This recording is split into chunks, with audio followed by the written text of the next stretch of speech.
Hello, welcome to Thor Talk, the show all about Marvel's resident god of thunder. For the first time in hundreds of years, all of Odin's children have gathered together. Thor has assembled them to find Tyr, but in doing so, he has invited a god of dark dooms. Thor and his kin must follow this dark god into a land in between to find Tyr. But when they do, their brother may not be the same as he was. Let's see the children of Odin assemble on Thor Talk.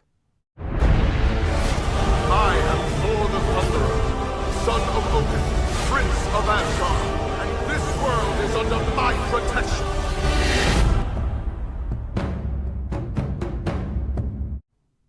The Immortal Thor number 11 was written by Al Ewing and was published in May of 2024. The issue begins with a quote from Snorri Sturluson's Prose Edda. From that time since, Tyr has had but one hand. He is not regarded as a peacemaker among men. The quote describes Tyr after he has had his right hand bitten off by the Fenris wolf.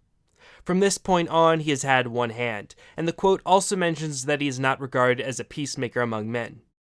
This is likely because in order to make peace, the Norsemen would often swear oaths, and the right hand was used in oath-swearing. This quote relates to the issue as it draws special attention to Tyr's missing hand, which will have interesting developments in this issue. Tyr's reputation as not being a peacemaker, but rather a causer of trouble, is essentially the reason this meeting takes place. Thor assembles all the children of Odin and desperately searches for Tyr because he knows his reputation and worries what trouble he may cause Asgard. Far above Midgard, an impossible city hung in the sky, home to Avengers. From there, Sam Wilson speaks to the God of Thunder.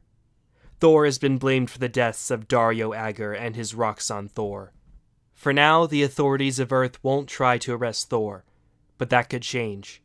Sam Wilson recommends that Thor stick with the Avengers when he's on Earth. Thor agrees, saying that the spell that affects his thinking is still in effect, but it is less potent if Thor is around his friends, if he is around the people who know him best. Unfortunately, even though the keep was killed, the spell that was affecting Thor's thoughts is still in effect, but only if he's in proximity to those who think his story is the one Roxxon put out. This allows him to appear in Avengers books without Jed MacKay having to write him as constantly quipping and coming up with one-liners. However, the turmoil on Earth will have to wait, because now Thor has family business to attend to. For All-Father Thor has called a secret meeting in Ullr's hall, where the secret fire burned. For the first time in centuries, the children of Odin have gathered for a meeting. Firstborn Angela, who was stolen and raised by the angels of the 10th realm. Lastborn Laussa, a babe with the power of Surtur lurking within her. She is held by Hermod, the god of speed and laughing messenger of the gods. Loki, the trickster and sometimes ally of Thor. Balder the Brave, who could only be harmed by mistletoe, and whose death once heralded Ragnarok. Honir the Hunter, who kept to the forest hunting wolf lords under the moon. Vidar, Giant's child, who lived a life of solitude in Jotunheim, but remained a stalwart ally of Thor. This meeting is a big deal both in and out of universe. Perhaps with the exception of a greater focus on Gaia, the meeting of Odin's children was the thing Ewing teased that I was most excited for. I love Norse mythology, and the idea of seeing all of Odin's mini-children together is very exciting. Obviously, we have his most famous children, Thor, Balder, and Loki, who have interacted plenty over the years. Odin's daughters, Angela and Laussa, haven't had too many family interactions since they were only introduced in the 2010s, so it's good to see them with the rest of the family. The real standouts to me, though, were the more obscure children of Odin being here. Hermod first appeared in Thor number 275, where he rode to Hel to plead for Balder to be returned to life. Hermod would appear sporadically over the years, primarily in a messenger role, and while he did enjoy a bit more emphasis in the Lost Gods storyline, he's mostly been a background character, which I think is a shame since an Asgardian speedster is a cool idea, and I hope we continue to see more of him. Vidar, despite having an awesome mythological background, has less than 10 Marvel Comics appearances. He's the son of Odin with the giantess Grid, and because of his mother being a giant, he's of abnormally large stature. In terms of strength and raw power, he's the child of Odin closest to being Thor's equal. Vidar's appearance here is actually a pretty big deal, because the last time we saw him was 20 years ago, and he was dead. Vidar was killed during Ragnarok, which is a bit ironic since he's one of the few gods to survive Ragnarok in the original myths. After the Ragnarok story, most of the Asgardians were brought back to life, but we never got confirmation that Vidar was until now. But Vidar being alive isn't the biggest development in this meeting, because a new child of Odin has been revealed.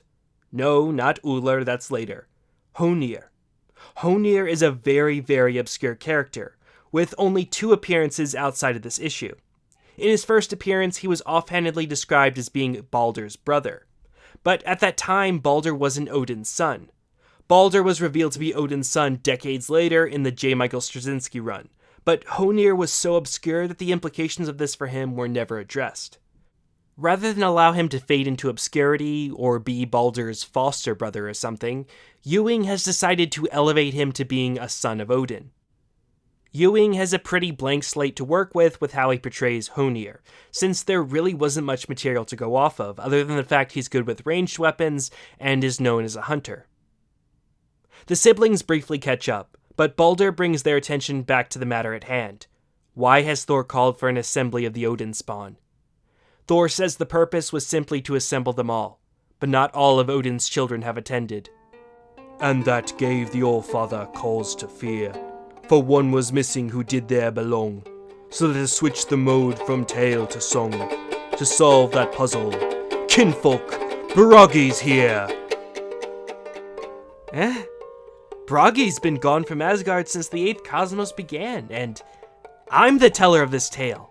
Bragi couldn't just take over. But age can oft outshine the fire of youth. So as I take a turn, I'll tell you why. Each story told is woven as a lie. All poetry is spun to speak a truth. I don't like you. Like Honir, Bragi had only 2 comic book appearances before this issue. But unlike Honir, Bragi has a clearly defined role. He's the Skald of the Asgardians, or at least he was until Loki took the role from him. Bragi apparently abdicated the role when the cosmos were destroyed in Secret Wars, and based on his clothing, he seems to be enjoying retirement. Unlike Loki, Bragi's stories are told in the form of enclosed rhymes. Bragi says here that poetry speaks the truth, whereas prose stories are often lies. This makes sense in general, since you're probably not going to try to use poetry to tell a lie, but it also applies especially to Old Norse literature. While Old Norse poetry is often authentically preserved from the Viking Age and reflects the real beliefs of the time, prose stories are often written after the Viking Age. Because of this, sometimes the information presented isn't entirely accurate to authentic Norse pagan beliefs. That's not to say that all prose works can't be trusted, but like with Loki, you have to take it with a grain of salt. Thor greets his brother, saying that it has been too long, but Bragi says there is another son of Odin who would also return, the god who built the hall they are standing in, and who tended the telling fire. What words could make the Aesir catch their breath? An invocation of a god forgot, Thor's truest kin, but all that Thor was not. No hero but a god of doom and death. You called for the children of Odin, Thor, and yet you called not for Ullr. I have been gone from Asgard a long time. But have I been gone so long as that, brother? Am I so easily unremembered? Am I so greatly feared? After being teased in the Immortal Thor number 6, Ullr has at last made an appearance. Loki mentioned that the mortals thought he was Thor's stepson, but also said that his true parents were unknown by the mortals. Here it is revealed that he is another of Odin's sons, though eagle-eyed readers may have already noticed Amora call him Bragi's brother in issue 9. It's clear that the other children of Odin are afraid of Ullr, but Thor doesn't seem to perceive him as an active threat. Speaking of Thor, it's interesting that Bragi describes Ullr as Thor's closest kin, and yet everything Thor was not. Again, the myths of mortals say that Thor is his stepfather, so there is some kind of connection. But since he's not really his stepfather, why is Ullr his closest kin? Is Ullr's mother also Gaia, or one of the other elder goddesses? I don't know, but the Asgardians make it clear that Ullr is someone to be weary of. A panicked Hermod asks why Bragi would invite Ullr back. Bragi acknowledges his fear but says that he fears something else. If even Ullr would attend, then what has become of Tyr? Thor confirms that this is why he called this meeting. Tyr has gone missing. All-seeing Sif cannot find him, and Thor's ravens cannot either. Thor worries what he might do if he is not found, but he does not know where the war god might be. But Ullr does. That is why he has at last returned to Asgard and attended this meeting. The god of dark dooms agrees to share his knowledge, but first they must step into the fire. As they walk into the fire, Hermod wonders if he should have left baby Laussa behind. Ullr says it makes no difference, for if they fail, she'll die no matter where she is left. Angela reassures Hermod that Laussa is a child of Odin, and is far more than she seems. Balder agrees, saying that if any of them are safe, it is her. I like the little note that it's Angela and Balder who reassure Hermod about Laussa's abilities, since they both saw them firsthand when they went on adventures with her. The children of Odin reach the end of the tunnel, and find a realm in between. A realm with many boxes. Ullr explains that Tyr went into one of these boxes, and asks Bragi to explain it to them. Bragi tells them that when the cosmos changed from 7th to 8th, a new hierarchy was established. Science fights magic, time fights space, order fights chaos, oblivion fights the triple face of judgment. These great forces make the gods of Asgard seem like ants by comparison. These great cosmic forces must work through intermediaries and servants to do their bidding. The intermediary of order and chaos is the Inbetweener, and these are his boxes. These are Skinner boxes, and they have been used by the Inbetweener in Jonathan Hickman's God series. The Inbetweener uses them to re-educate as he sees fit. The person inside the box receives intense education and becomes fiercely loyal to the Inbetweener. For example, a boy was placed inside a box and taught nothing but science for 15 years straight. In order to please the Inbetweener, that boy grew up and created a device capable of destroying everything. The person inside the box also begins to view it as being the real world, and everything outside of the box as being nothing more than a dream. Loki says he could have said all of that in half the time, without the rhyme. But you did not. You haven't made a peep. Since Thor told us the purpose of this quest, what cards are held so closely to your chest? What secrets does the storyteller keep?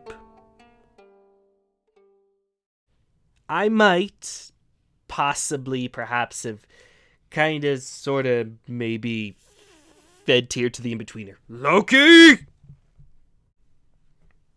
That was one of the most classic Thor and Loki interactions. Also, Loki has clearly met his match in Bragi. Loki has to shut his mouth and let Bragi take the role of storyteller, because if he draws attention to himself, he also opens himself up to Bragi's scrutiny. Bragi is quick to see and point out Loki's lies. It reminds me a bit of Loki's relationship with Heimdall in the first Thor movie. Good Heimdall. You're not dressed warmly enough. I'm sorry. After Tyr teamed up with Orokva, Loki locked him up in a magic prison. Tyr was then broken out and once again teamed up with Asgard's enemies. When Tyr was defeated, Loki found the Inbetweener's box and thought it would hold him better than his magic prison, so he put him in the Inbetweener's box. Ullr warns that Tyr has been twisted by these boxes. I care not what secrets you want to keep, Tale Teller, but the boxes are not only boxes. They teach the ways of oblivion, and now they teach a god of war. I am the Lord of the Yew, god of dark dooms.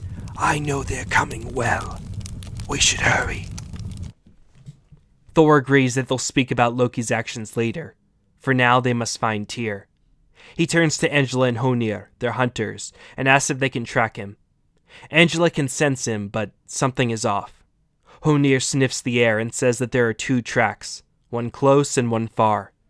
Tyr is in two places. Thor says they are more likely to encounter danger the farther they go, so he claims the far trail and its danger for himself. Bragi and Loki can communicate with each other through Skald magic, so Thor places them on opposite teams. He asks Balder, Angela, and Loki to accompany him, while the rest make up the second team that will pursue the near trail.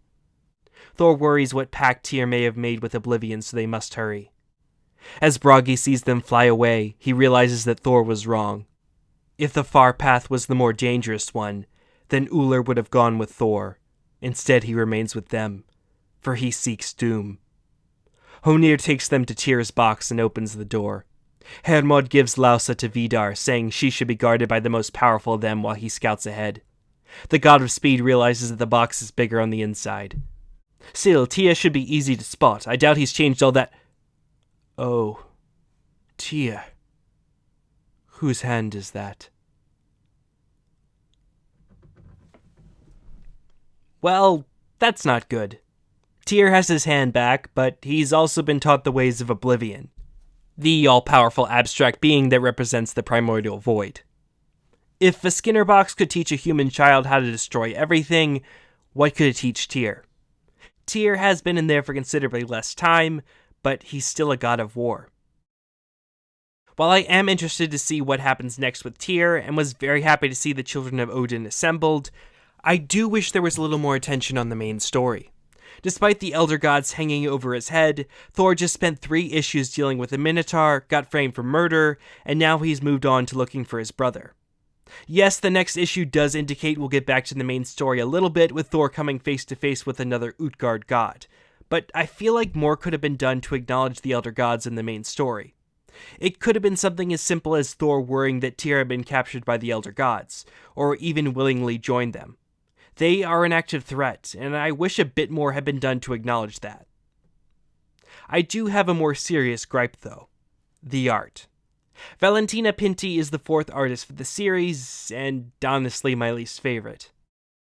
There are some parts that I liked, like how Hermod's speed is shown, but the art just doesn't suit the series overall.